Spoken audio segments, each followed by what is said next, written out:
Here's what's going to go down in this video, summarized. I'm going to show how to replicate Disperser with MPhaser. The title says Imitation, but I actually mean more like a carbon copy. I already showed how to do that with MFreeFormPhase in my previous video. If you haven't seen that, you don't have to watch it because I'm going to pull that up again here. But that was a linear phase version. MPhaser is more similar to Disperser because they're both minimum phase.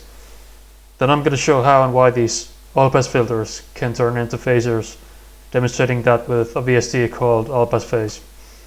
Then I'm going to show how frequency splits are done in plugins, how there are also all-passes, and why you can't get an accurate recreation of Disperser with EQ3.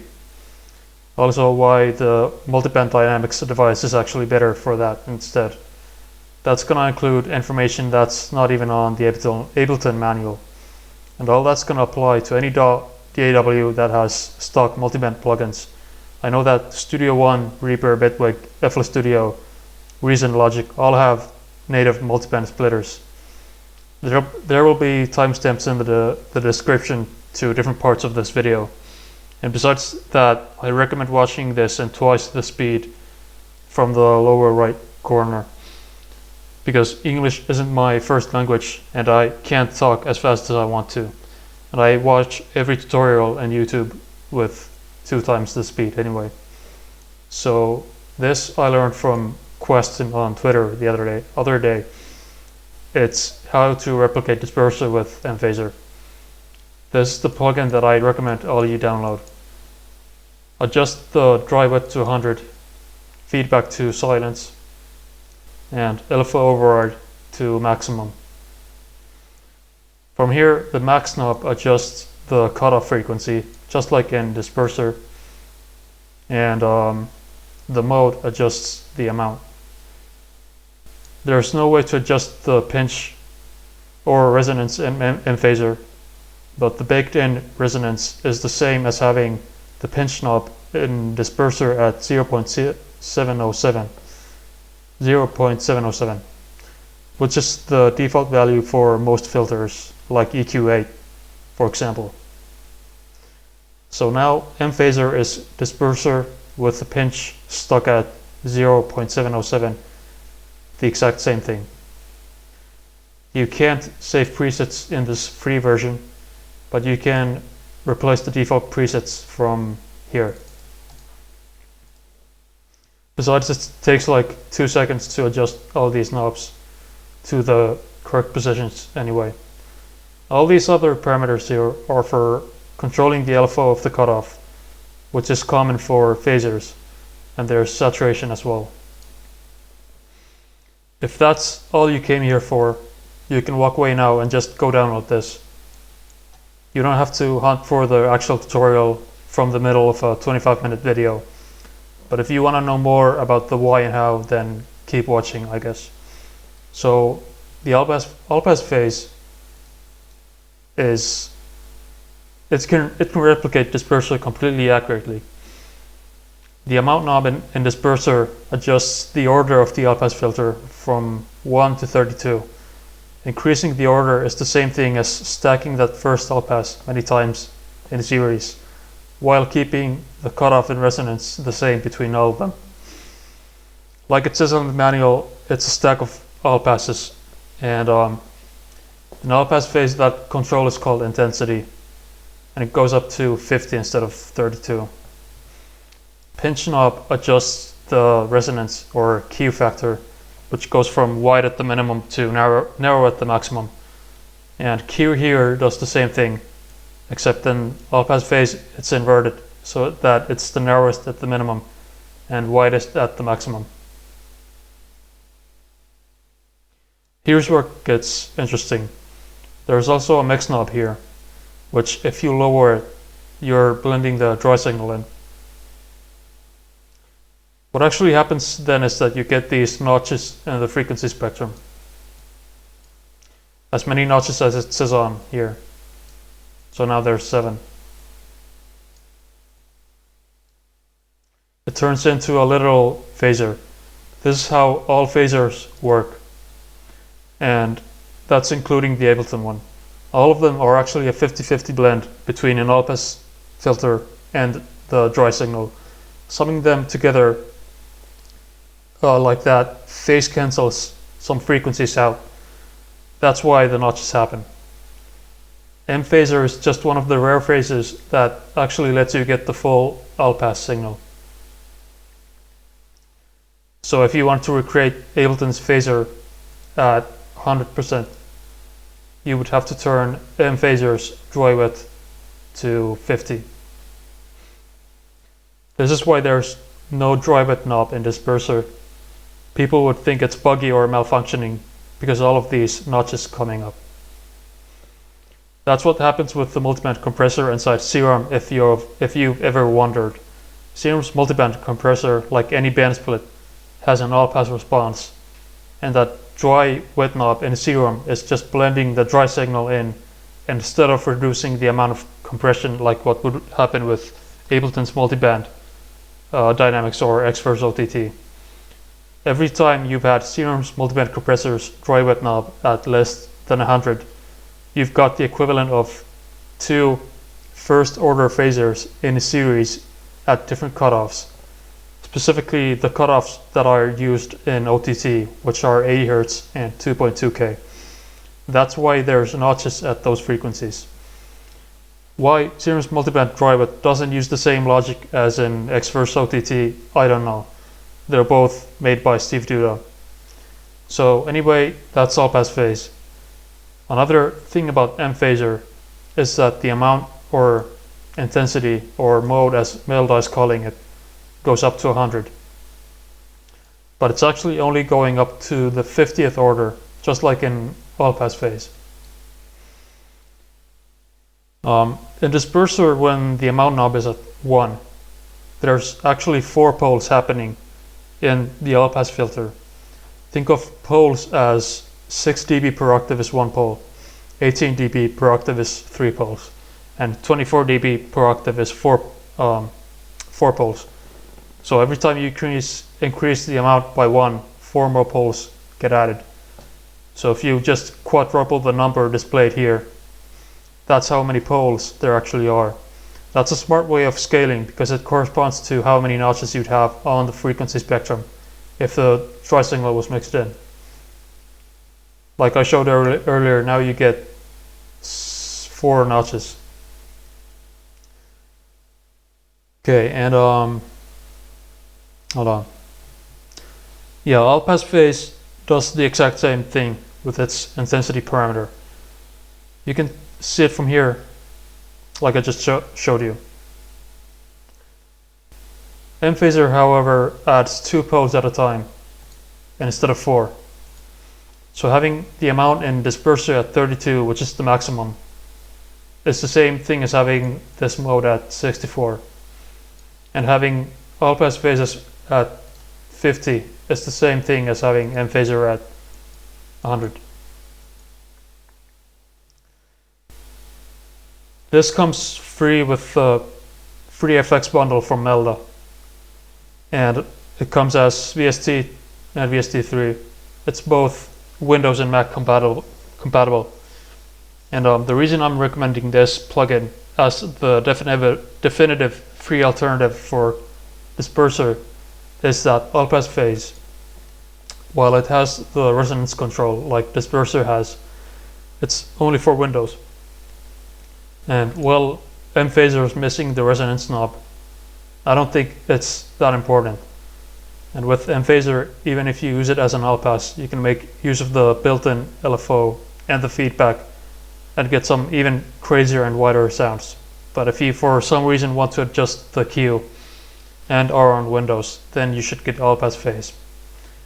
Another fun fact is that you can also replicate Disperser with 8 instances of ReaEQ, which comes with Reaper and is available as a separate VST for Windows. I made a quick rack here with all the frequency and resonance controls mapped to 2 macros. One ReaEQ instance has 4 filters, and you can set each one to an all-pass. So now there's 1. And if I enable all of these, you get 4. And if you just duplicate that 7 times, you get 32. And now this is doing the exact same thing as the disperser, because there's also a resonance control. So that's, if you're on Reaper, then you could do this too. Yeah, let's look at Ableton's phaser now. Now that we've made the connection between an all-pass filter and a phaser, let's look at why Ableton's phaser cannot do what MPhaser can. So Ableton's phaser can be set between 1 and 8 poles. This is kind of misleading because it's technically the wrong term. It's actually referring to the amount of notches in the frequency spectrum. The actual poles are scaled just like in Disperser and AllPassPhase. Like I mentioned before, at 100% dry wet, in reality it's just mixing the dry signal with the allpass in a 50-50 manner. And that makes sense because it's a phaser plugin, and a phaser by definition does have those notches in the frequency spectrum. The developers at Ableton likely saw no good reason to scale the dry wet knob so that the full phaser effect would only happen at 50%. They would have probably gotten tons of reports that the phaser isn't doing phasing at 100%. And by the way, the frequency analyzer isn't entirely accurate with its negative gain amounts because of the FFT display here. Each notch is actually around -30 or -40 or even less.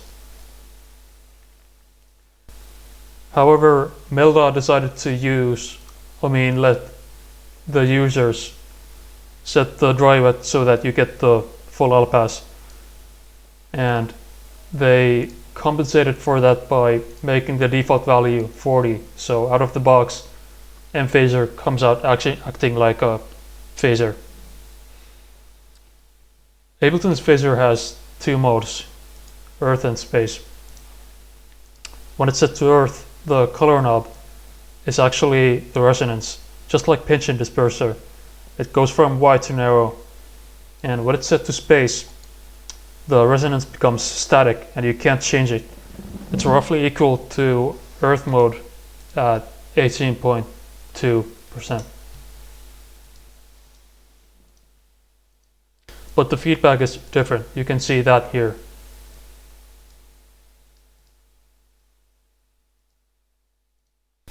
If the dry wet knob actually went to fully wet like in MPhaser, and you could set the notch amount to 32 or more, then Ableton's phaser could also be identical to Disperser and AllPassPhase.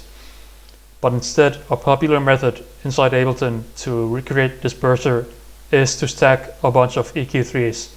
Let's look at that now.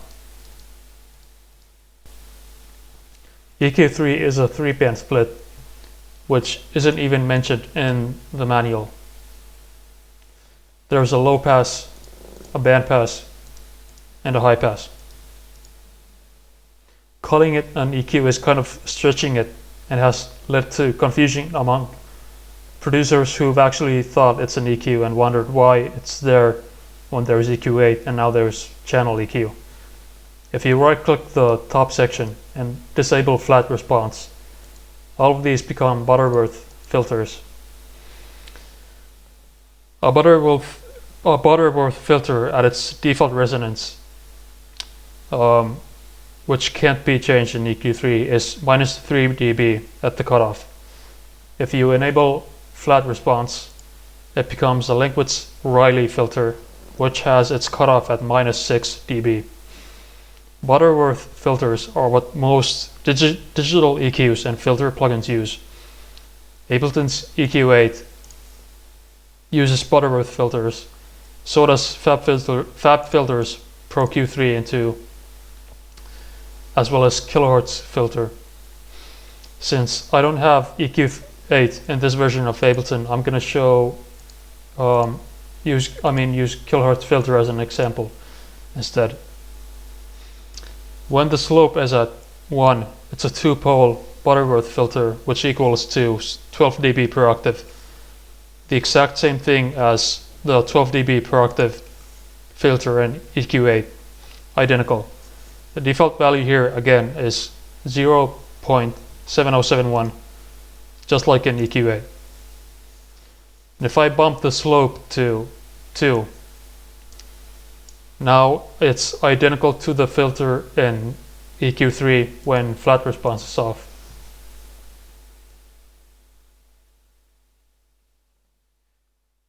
Watch as I enable the rest of the bands in EQ3 and disable flat response. When we're using butterworth filters to do band splits, we're getting 3 dB of extra gain on the cutoffs. This is also what happens if you make a band split with EQ8 using 12 dB per octave high pass and low pass. So you shouldn't do crossovers with butterworth filters. But if you have a butterworth filter and you stack it with itself, so let me duplicate this now. The cutoff is now at -6 dB. This is what a linkwitz-riley filter is and how it's made. It's just 2 butterworth filters stacked on top of each other. So now the slope is 24 dB per octave because both of those kHz filters reverse it back to 12 dB per octave each.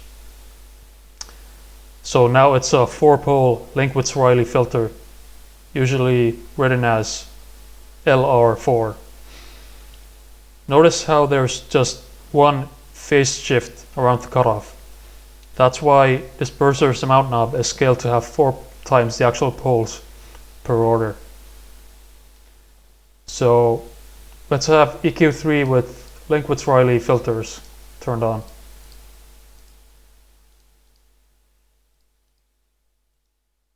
See, now that the cutoffs were at -6 dB each, there's no extra gain on the cutoffs.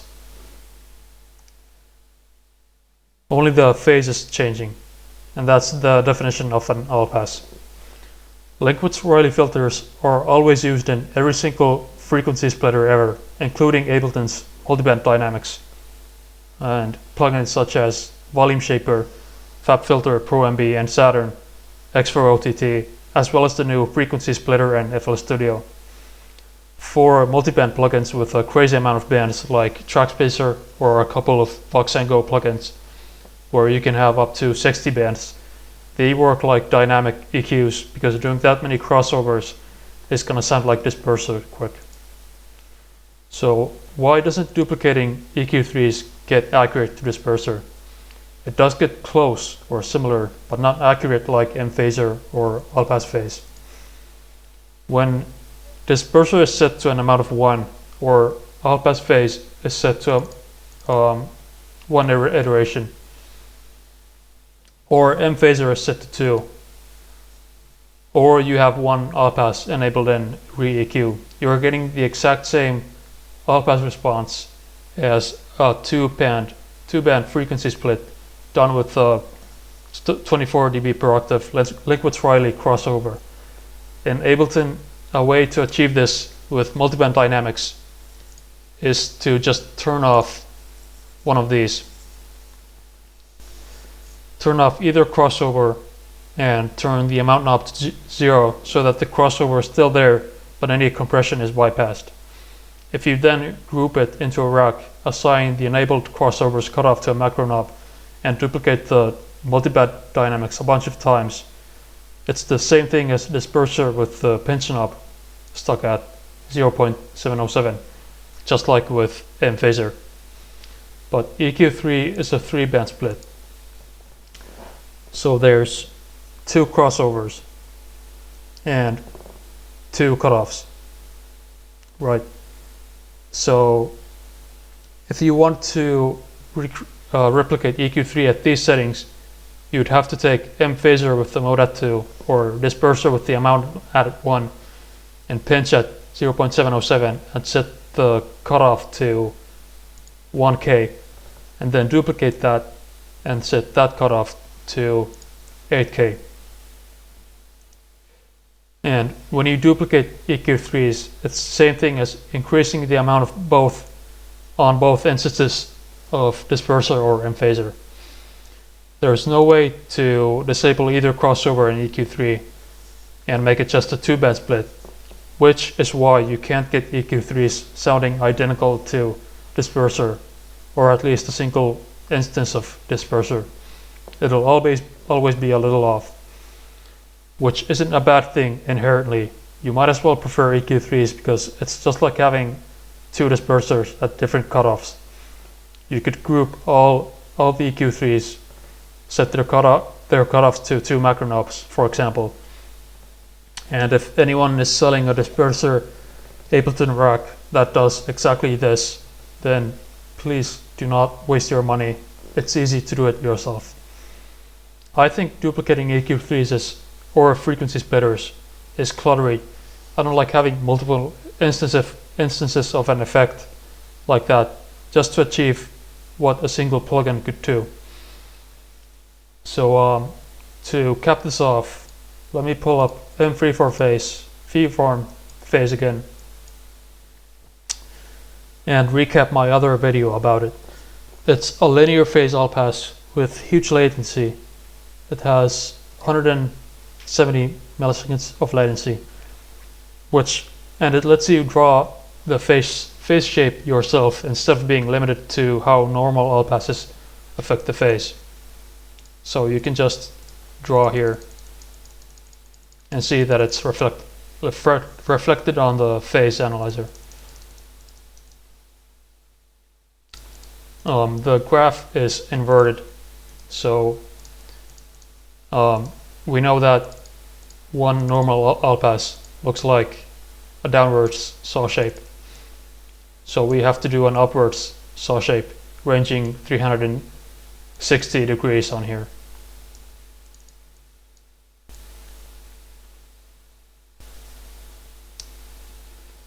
This results in very audible pre-ringing because it's linear phase, but frankly I think it sounds great. Before this video I thought AllPassPhase was like the definitive accurate disperser replacer, and while it is accurate, it's still only for Windows and has no GUI. And while I respect the developer called Enum for making that plugin and putting it out for free, I prefer MPhaser now, and it's what I'll recommend for everyone. If you want a GUI or you have a Mac, I'm going to recommend MPhaser instead of AllPassPhase. In fact, MPhaser is the only Mac available FreeBSD that I know of that can do just exactly what kHz Disperser does. I don't even know of a paid alternative. But if you can find another phaser plugin that can be set to full all-pass and have its order be as high as a disperser, then that would work just as well. That's it for this tutorial. For the next one, I want to do something larger in scale and explain my entire music making process and philosophy, especially around the more technical aspects such as sound design, mixing, and loudness. I'm thinking of doing it in the form of a track breakdown, which will require me to start and finish a new song first in the Studio One, which is what I'm using now. I mean, not right now, but it's what I've moved on to. Unless I can find a way to somehow make an entire song in 10 minutes on camera in one take, which I'm not sure is physically possible. So, peace.